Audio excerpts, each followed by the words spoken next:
and stabbed our officer multiple times. There was a witness on the scene, a civilian witness, who interceded in the assault and actually probably saved our police officer's life. Hats off to that man for jumping in and helping our police officers. Other police officers arrived on the scene and were able to take the suspect into custody. The suspect is 60 years old, 61 years old. His name is Robert Redding, and he has no fixed address. He has been taken into custody, and he has been charged with assault with intent to kill a police officer. The second incident I want to talk about is very disturbing. I think it's apropos to talk about this at this time, is that we had yesterday afternoon, our police officers got called to the 4500 block of 3rd Street Southeast in an apartment where there was some kind of an explosion. Come to find out, a 9-year-old and a 5-year-old were left alone in the apartment. They were able to gain access to what were described as fireworks, very kind of explosive fireworks and illegal fireworks in the apartment. The fireworks were set off. It's unclear which of the children set them off. The fireworks were extremely destructive in nature. We will give you some images of the destruction that it did inside of a bathroom in the home. And the 9-year-old child unfortunately suffered a very severe injury to his hand. Part of that injury is something that he will have to live with for the rest of his life. So I think it's important to talk about these incidents. We heard Chief Dean talk about the dangers of these explosive type fireworks in our community, particularly allowing them in the hands of children. And hopefully others can learn from this message that our kids can't be anywhere near or in possession of these type of fireworks. They can have lifelong impact on our children. So with that being said, I can take any questions that you guys all might have. So just a little bit more on the incident this morning. So it came out as an assault in progress or something like that? Yes, there was a report of a woman that was being assaulted in the area. The police officer was able to get a description of the suspect. He began to follow the suspect as the suspect was walking away. He had asked the suspect on multiple occasions to stop. The suspect refused to stop. And then when they got in the area of 13th in New York, the suspect immediately turned around in an unprovoked nature and began stabbing the police officer with a pair of scissors. And was the officer on foot or in a vehicle? The officer was in and out of the vehicle. He had a vehicle. Part of the, as he was following the suspect, part of it was on foot, part of it was in car. But ultimately, when he ended up getting stabbed, he was on foot. Tell us about the condition now?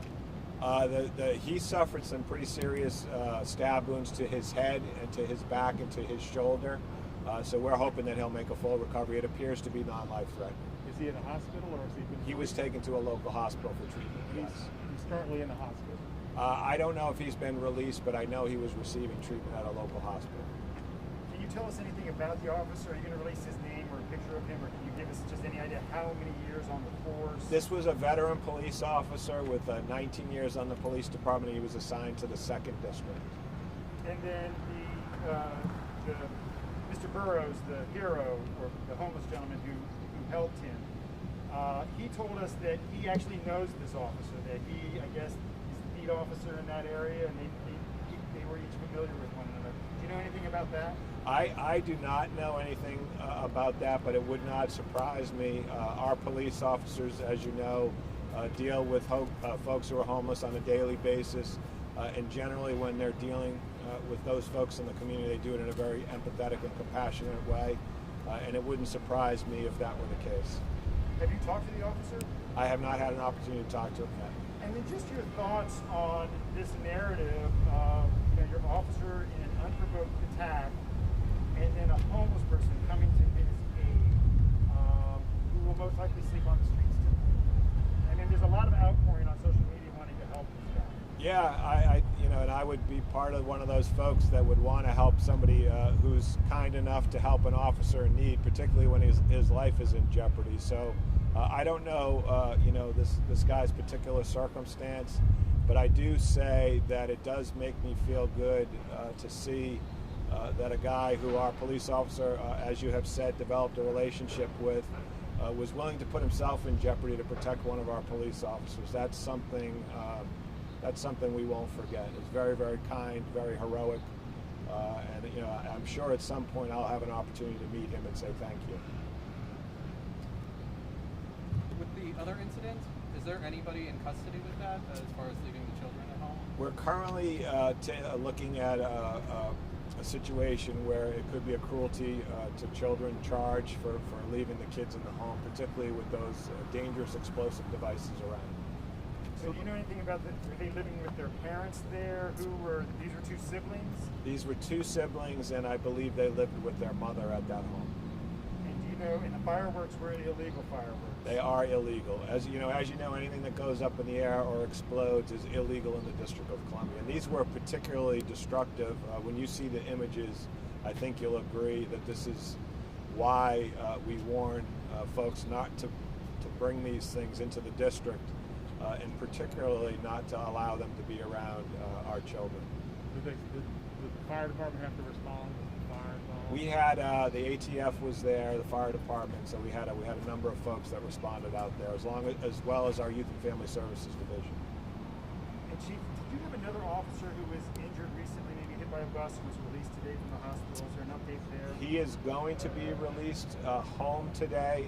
He has made a significant amount of progress in his recovery. He's still, though, the injury that he suffered was a very, very severe injury. His life is going to be impacted by that injury for some time into the future, and we're hoping that he's going to be able to make a full recovery. Can you remind us the circumstances of how he was injured? Yeah, it was on Bladensburg Road, and he was in pursuit of a person that he thought was carrying a firearm, and when he was in a foot pursuit, and he stepped out in front of one of our Metro buses. It doesn't appear from the preliminary investigation that the Metro bus was speeding or the driver of that bus was at fault. I've actually spoken to that gentleman. He's driven for Metro for several years. So it was just a horrific accident. You had a police officer trying to do his job. You had a Metro bus driver who was doing his job, and the two collided, and we have a police officer who's suffered this really severe injury. So we're hopeful that he'll make a full recovery. And just any demographic on him, years on the force for that officer? Oh my goodness, that's Lamar. Yeah, he had less than 10 years on. I actually went to visit him in the hospital. Had an opportunity to meet his wife that evening. So like I said, you see something happen to somebody who's just trying to do their job, it's impactful, and we're hoping for a full recovery. I appreciate you asking about his condition.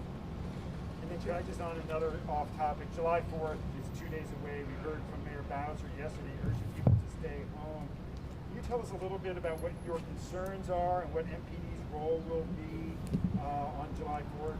Well, the concerns are the same as they have been since about March 11th, when the public health emergency was declared, is the spread of COVID-19. And it's really unfortunate, and we've heard the mayor talk about this, saying that this is a dangerous situation. Having an event that could bring together large groups of people. I can tell you what I'm hopeful for. I'm hopeful that the residents of the District of Columbia will use their good judgment, and they will stay at home and watch the fireworks from home, because you can see the fireworks. Anyone who's been around Washington, D.C. for any period of time, you don't have to come down to the mall to see them. You can see them from anywhere. And the fireworks, in all likelihood, will be held on the 4th of July next year, where we can all go down to the mall like we usually do. This is unprecedented COVID-19 in our city. We're again going to urge people to stay at home, to take the proper precautions of wearing masks, socially distancing, not being in large groups. And I don't, we just had a funeral for one of our police officers who died because of COVID-19 complications. And all I can say about this is a beloved guy. He's in his early 50s, had dedicated 30 years of his life to Washington, D.C. as a school resource officer. All I can say to folks is COVID-19 is real. Real people can die because of our behavior. So we urge you not to come down, even though this event is being held. Please don't come down to the mall for the fireworks show. So, Chief, we're hearing that the current rate of homicide in the city, that it could be the highest in 10 years. I think I looked at the numbers this morning, it was something like 84. What can you say about that? Well, the fact of the matter, Sam, is that we do have a gun violence problem here in the District of Columbia, and our homicides are up this year when compared to last year, and last year was a 10-year high. So that's very concerning to us. I just came out of a crime briefing with 7 of the best district commanders in the country. We're going to do everything we possibly can on our end to reduce the violence in our city through recovering these illegal firearms and addressing these repeat violent offenders that are really responsible. And that's almost exclusively responsible for the gun violence in our city. Some, I guess was it after the situation in Baltimore, there was an increase in homicides. Some people seem to see that, some social unrest is followed often by increases in homicide. Do you have any thoughts on that? Conversation we just had in our crime briefing with the command officials on the Metropolitan Police Department, and our police officers in Washington, D.C. have not stopped working. You can see it. They're out there working every day. They're recovering illegal firearms. They're addressing the violence in our community. And the conversation that we had in there today with the command officials is, in spite of everything that's happening, COVID-19, the social unrest, the need for reform in policing, we still have a responsibility for keeping our community safe, and we're going to continue to do that. And we've hired some really quality people on this agency who get it. They understand the need for reform. They're willing to do that. As you can see, our history is a proven history of reform here at MPD. We're going to move forward with the reform. At the same time, we're going to do everything we possibly can with the resources that we have to ensure that this city is safe, because that's our responsibility.